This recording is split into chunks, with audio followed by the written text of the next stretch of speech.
Hey everyone, it's me Jay, and today's video is a pretty heavy and important one that I've been scared and worried to make. For some reason, I find myself to be a very private person when it comes to my upbringing and how I was raised. And I know a lot of you guys came from my coming out to my dad video, and I knew that one struck the chord with a lot of you guys. But I know one of the biggest questions I got was, Jay, why did it take you so long to come out? Like, you're 19 years old, why did it take you 19 years to finally say that I'm trans? Was it like the fact that you discovered you're trans at a late age? Was it fear? Like, what was it? And for me, I've always known I was trans. My earliest memory has been dysphoria and not feeling happy with the gender that I was. And from the time that I learned what trans was, I've always known that's who I was. I've always identified with being trans. I just kept it. I've been closeted my entire life. I kept it a secret, and the reason is just my upbringing. You know, there's a bunch of varying factors that play into why I am the person I am today, but my upbringing has a big impact on why I was closeted for the majority of it. And if you guys don't know, I have a strained relationship with my dad. And that is because at a very, very, very, very early age, I grew up way too fast. My dad cheated on my mom when I was like 3 or 4. So that impacted me drastically. My mom basically kicked him out. It was like, you know, you're not welcome here anymore. And 100% agree with her. There's no like ifs, ands, or buts about it. 100% understood what she did and her decision she made.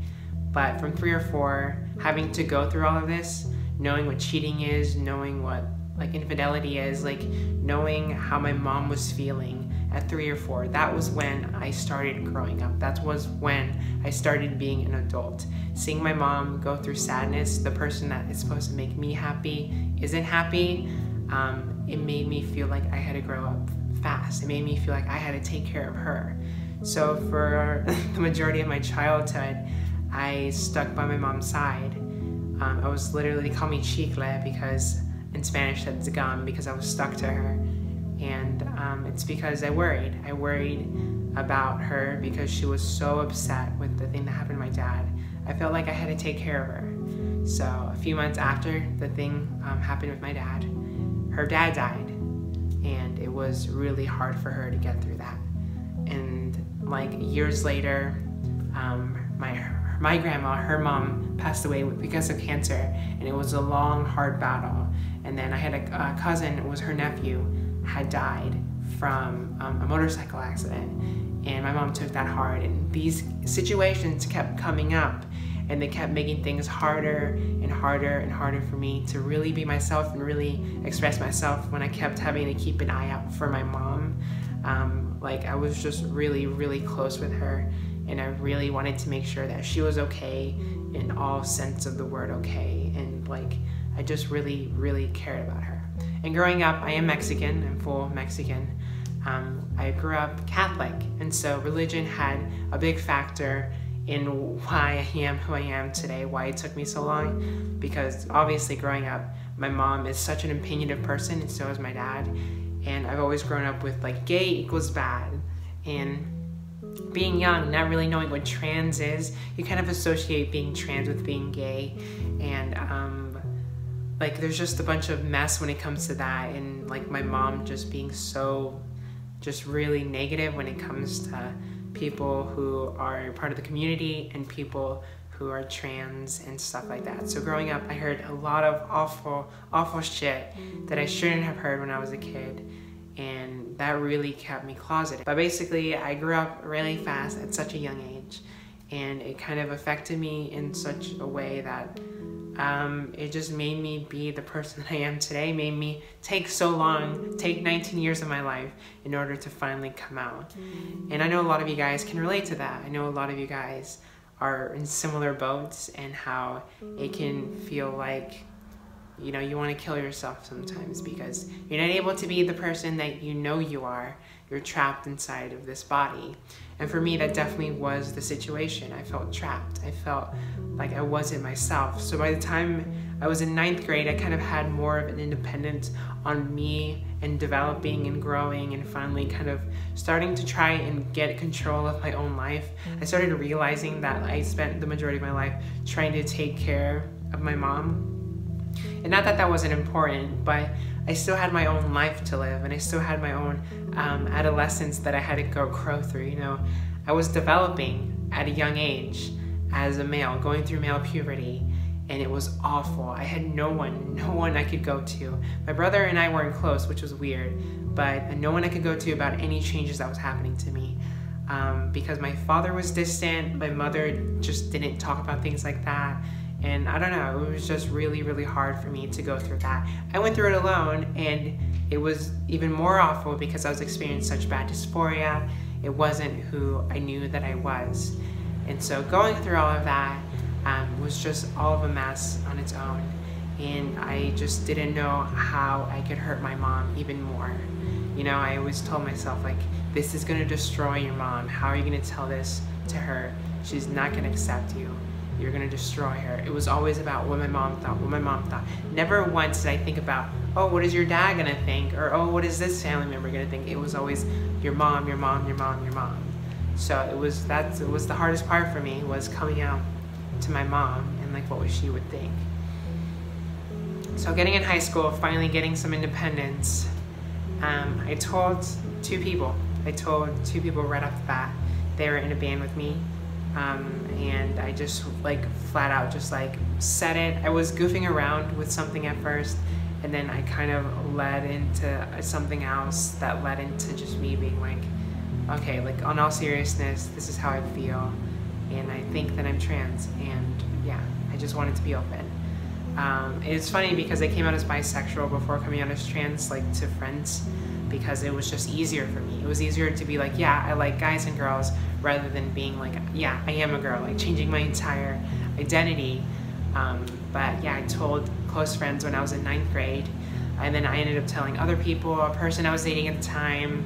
I told a friend that was close to me at a time, and they were all supportive, luckily. I think I've only experienced like 2 or 3 people that weren't supportive of me coming out before coming out, but then ended up being supportive of me after coming out, which is another story of its own. But throughout all of that, I still didn't really feel like anyone wanted to push me to be me. So I think I kept reaching my hand out to people, trying to be like, hey, be my crutch if I have to do this and I want to tell more people. Be my crutch, tell me that it's okay, help me be myself. But I feel like people were just like, oh, cool, and then the conversation ended. I would love it anytime more people that I told kept having a conversation with me about it, kept talking about it, because it made the idea of me being a woman actually real. It made it a concrete thing and made it seem attainable for me. But a lot of people just kind of was like, oh, cool, and then they wouldn't touch me with like a 10-foot pole. I did feel like a lot of people looked at me differently and looked at me in a way that was like, that's weird, you're weird, but okay, I guess I understand, but that's still weird. And so I just felt like I had no support. And I always tell people whenever you're coming out that support is key. Support is the biggest thing when it comes to coming out. Make sure that you have something to fall back on. And for me growing up, I grew up in Florida, Southwest Florida. And I also grew up in South Carolina when I was younger. So like South Carolina, Florida, it's just really conservative. No one really gets it. And so I didn't have a support system my entire life. And so I kept myself closeted until I met Emily. And I don't know if you guys know, my girlfriend name is Emily. I met her my senior year of high school, and we started dating around the end of my senior year. She knew about me before I came out. I'm gonna make a video with her, I think for Friday's video, talking about me coming out to her, so keep in store for that. But I came out to her, she was supportive. She let me continuously talk about it. She helped me find resources in order for me to be happy. She made my goal attainable. She normalized me, and that's so important for someone who's just really discovering their identity, to normalize it. So if you have a friend that's questioning their gender identity, 100% hear them out, 100% help them out. If they're looking for help, if they're looking for resources, if they're scared to do it on their own, tell them that it's okay to be them. Give them that reaching, that arm. Give them clothes if they need clothes. Give them a home if they need a home, if they get kicked out of their house. Give them that support. I don't like when people say, like, you know, don't come out. Like if you have unsupported parents, don't come out. Wait till you're older, because you're sitting in your body, watching your body change. It's miserable and it's torture. So if you have a friend and you see them that they're suffering, if they've opened up to you, don't just shrug it off. Don't just ignore it. Give them a helping hand. Let them know that you have them by your side. Talk to them and seeing if it's okay for you to talk to your parents, and making sure that there's an open space just in case they need a house to go to if they're kicked out.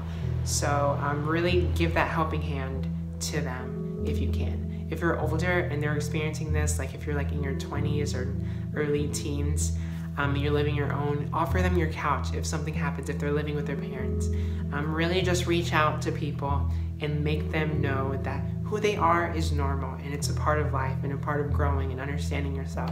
And sometimes they can be situations like me, where you've just been so scared your entire life, so sheltered, so afraid of hurting others with your transition, that you never get to truly live to be yourself.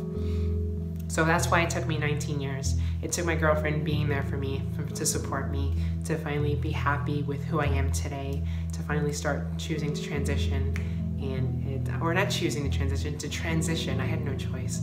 I had to. And yeah, so I think that is all that I'm gonna say about that topic. I had a rough childhood. I know a lot of us do. And when it comes to coming out, it can be very scary and very dangerous. But like I said, if you see someone, or if you are someone who is going through this, just try and reach out to as many people as you can. Make sure it's people that you can trust. I know I was outed because I thought I trusted someone, and they were obviously untrustworthy. So just be careful when it comes to that. Make sure that, you know, you kind of come to people that have good intentions. And just be careful, be safe always. Make sure you have a plan B just in case things go wrong. But with that all being said, I hope you guys enjoyed this video.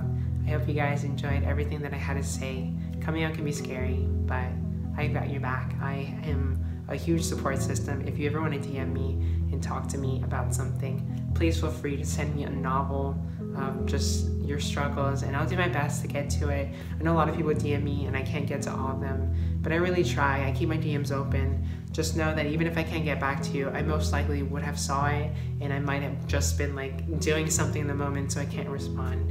But if you just need like an open letter to someone, just please feel free to message me. So thank you guys for everything. I really do appreciate all the support.